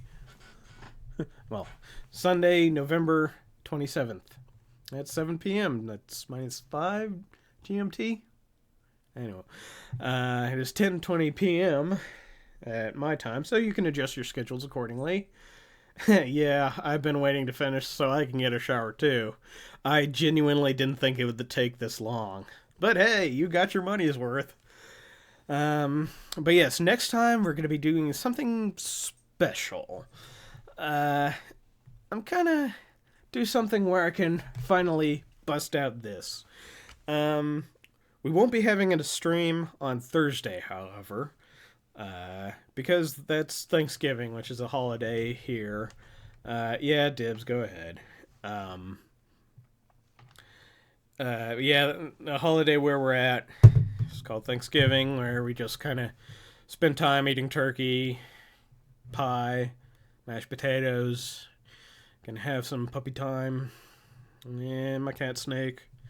So we won't have a stream on Thursday, but we will on Tuesday. Get used to, and we're gonna get back to something like this. Yes. So thank you, Bob Zombie. Thank you, Red Rock. Thank you, Mina20. Is it Mina28 or Mina28 if you're even still here? But yes, thank you for stopping by. Hope to see you again. And now I've got to let this this video upload. Oh god, I'm wondering if it's actually going to make it to YouTube. No, actually, I don't know. We'll see, I guess. Until next time, be well, do good work, and keep in touch. Later.